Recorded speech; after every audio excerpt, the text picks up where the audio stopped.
ఇస్తున్నారు. మిమ్మల్ని చూసుకొని మీ మంత్రులు, మీ ఎమ్మెల్యేలు అందరు కూడా ఇవాళ పోలీసు వాళ్ళని తిడతా ఉన్నారు, ప్రభుత్వ అధికారులను తిడతా ఉన్నారు. లేకపోతే ఏం భాష అంటది? జగ్గారెడ్డి గారు మీకేమన్నా సంస్కృతి సంస్కారం ఏమన్నా ఉన్నదా?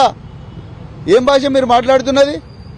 ఇప్పటి వరకు కూడా జగ్గారెడ్డిని ఎందుకు ఇంతవరకు పోలీసు వాళ్ళు అరెస్ట్ చేయలేదు? డీజీపీ గారిని అడుగుతా ఉన్నా, హోమ్ మినిస్టర్ని అడిగే పరిస్థితి లేదు. ఎందుకంటే హోమ్ మినిస్టరే ఇవాళ ఇవన్నీ నేర్పిస్తున్నాడు వాళ్ళ మంత్రులకు. గాంధీ భవన్ల గురించి నాకు ఇప్పటికీ డౌట్ ఉన్నది. చాలా మంది కాంగ్రెస్ నాయకులు గంజాయి తాగొచ్చి రోడ్ల మీద ఈ విధంగా ప్రభుత్వ అధికారుల మీద దుర్భాషలు ఆడుతా ఉన్నారు. లేకపోతే ఎట్లా ఆయన మాట్లాడతాడు? అంత ఘోరమైన భాష. హోంగార్డులు ఏం పాపం చేసిండ్రు? వాళ్ళు రెక్కాడితే డొక్కాడని కుటుంబాల నుంచి వచ్చి ఉంటారు. అరకొర జీతాలతోని రాత్రింబవళ్ళు పనిచేస్తూ ఉంటారు. మీరు మీ అయ్యవ్వకు పుట్టిన వాళ్ళైతే మీరు ఇట్లా చేస్తారా? మీ సంగతి చూస్తా బిడ్డ, మీరు ఎట్లా ఉద్యోగం చేస్తారు అని ఒక ఎక్స్ఎమ్మెల్యే మాట్లాడితే, టీపీసీసీ వర్కింగ్ ప్రెసిడెంట్ మాట్లాడితే ప్రజలు ఎవరికి చెప్పుకోవాలి? పోలీసు వాళ్ళు ఎందుకు జగ్గారెడ్డిని ఇప్పటి వరకు జైలు పడేయలేదు? ఎందుకు ఆయన మీద పీడీ యాక్ట్ పెట్టలేదు? ఎందుకు ధర్మపురి అరవింద్ని ఇంతవరకు జైలు పడలేదు? ధర్మపురి అరవింద్ ఒక ఎంపీ ఎట్లా మాట్లాడతాడు?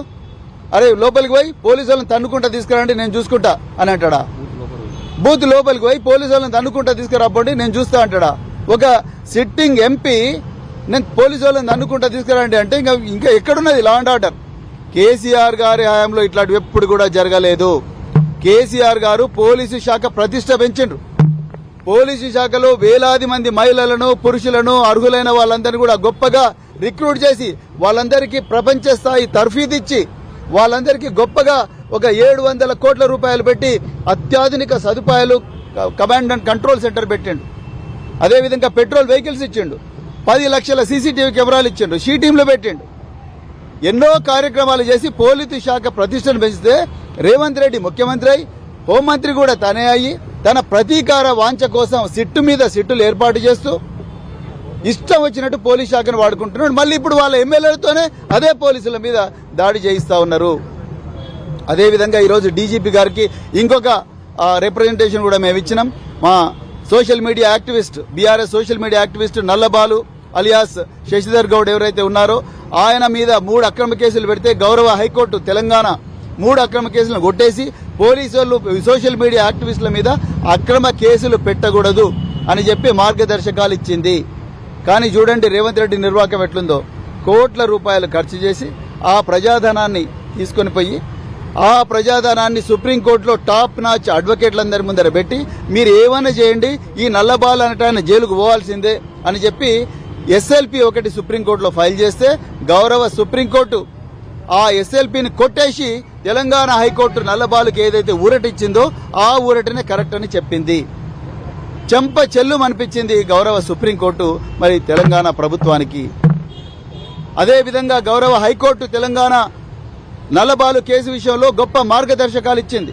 పోలీసు వాళ్ళు ఏ విధంగా కూడా సోషల్ మీడియా యాక్టివిస్టులను అక్రమంగా వేధించకూడదు. రాజ్యాంగం ఇచ్చిన 19వ అధికరణం క్లాజ్ 1 ప్రకారం ఇది ఫ్రీడమ్ ఆఫ్ స్పీచ్ కిందికి వస్తుంది అని చెప్పి మరి గౌరవ హైకోర్టు చెప్పింది. ఒక్కసారి విషయం ఏంటంటే పక్కనుండే కర్ణాటక గవర్నమెంట్ ఏమో తెలంగాణ హైకోర్టు ఆర్డర్లను బేస్గా చేసుకుని మార్గదర్శకాలు ఇచ్చింది. ఇప్పటి వరకు తెలంగాణ ప్రభుత్వం ఒక్క మార్గదర్శకం కూడా ఇవ్వలేదు, పోలీస్ శాఖ మార్గదర్శకం ఇవ్వలేదు. అదే విషయాన్ని మేము ఇవాళ గౌరవ డీజీపీ గారికి నివేదించినాం. అయ్యా మరి పక్కన మీ పార్టీ పాలిస్తున్న కాంగ్రెస్ పార్టీ పాలిస్తున్న కర్ణాటక రాష్ట్రంలోనేమో సోషల్ మీడియా యాక్టివిస్టుల మీద తెలంగాణ హైకోర్టు ఇచ్చిన మార్గదర్శకాలు పాటించని చెప్తుంది. మన సొంత రాష్ట్రంలో మన హైకోర్టు ఇచ్చిన మార్గదర్శకాల విషయంలో మాత్రం నిమ్మకు నీరెత్తినట్టుగా ఉన్నారు.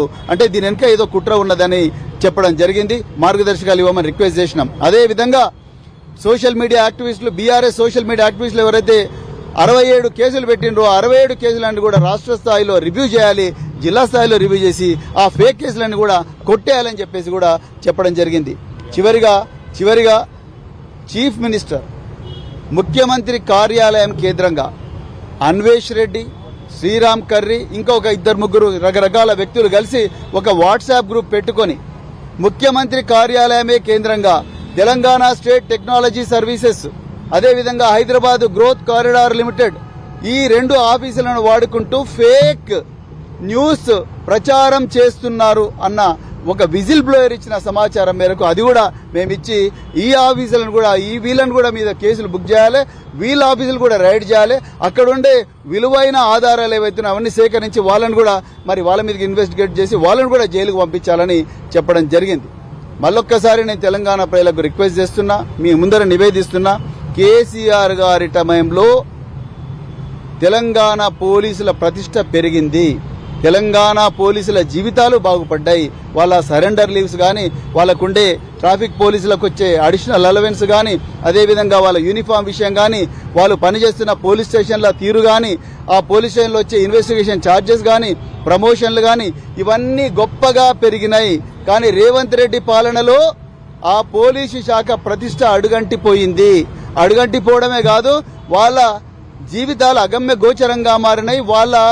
వాళ్ళ ప్రైడ్ ఏదైతే ఉందో, వాళ్ళ గౌరవం ఏదైతే ఉందో, గౌరవం మీద దెబ్బ తగులుతా ఉన్నది. కావాలని కాంగ్రెస్ నాయకులు నానా దుర్భాషలు ఇక్కడ మీడియా ముందు చెప్పలేనంత బూత్ భాష, జుగుప్సాకరమైన భాష వాడి వాళ్ళ ఆత్మగౌరవాన్ని దెబ్బతీస్తా ఉన్నారు. దీనివల్ల పోలీసు అధికారులు ఎవరు కూడా పనిచేసే పరిస్థితి లేదు, హోంగార్డులు ఎవరు పనిచేసే పరిస్థితి లేదు, కానిస్టేబుల్ బానిసల కంటే ఘోరంగా మరి ఈరోజు ఈ కాంగ్రెస్ ప్రభుత్వం ట్రీట్ చేస్తా ఉన్నది. అందుకొరకే పోలీసు వాళ్ళని తిడితే హీరోలు అవుతామని రేవంత్ రెడ్డి అంటా ఉన్నాడు. ఎన్ని బూతులు మాట్లాడితే అంత హీరో అవుతాడని రేవంత్ రెడ్డి అందరికీ నేర్పిస్తా ఉన్నాడు.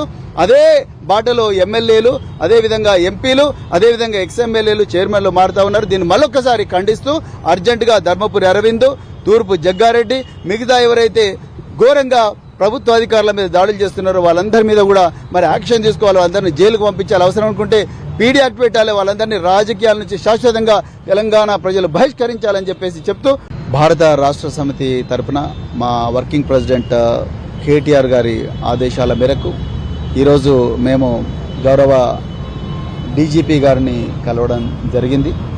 మరి డీజీపీ గారు మీటింగ్లో ఉన్నందువల్ల additional DGP law and order గారిని కలిసి వారికి మొత్తం కూడా వివరించడం జరిగింది.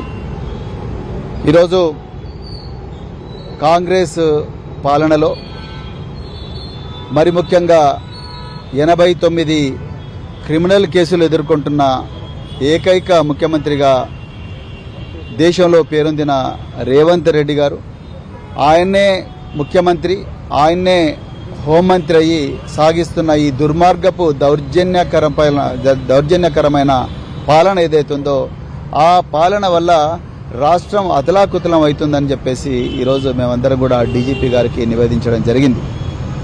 మరి ముఖ్యంగా ఈ మున్సిపల్ ఎన్నికల సందర్భంగా నిన్న మిర్యాలగూడ పట్టణంలో బీఆర్ఎస్ కార్యకర్తల మీద, నాయకుల మీద చాలా ఘోరమైన దాడి జరిగింది. అలా మా కార్యకర్తలు దాడికి గురైన వాళ్ళు ఇలా ప్రాణాలతో చెలగాటమవుతూ ఉన్నారు. వాళ్ళ మీద కేసులు బుక్ చేయాలి, వాళ్ళందరినీ నిందితులను అరెస్ట్ చేయాలని చెప్పేసి డిమాండ్ చేయడం జరిగింది. అదేవిధంగా రేపు జరగబోయే కౌంటింగ్ దృష్ట్యా మరి బీఆర్ఎస్ కార్పొరేటర్ ఎవరైతే ఉన్నారో ఆ కార్పొరేటర్లందరి మీద, కౌన్సిలర్లందరి మీద కూడా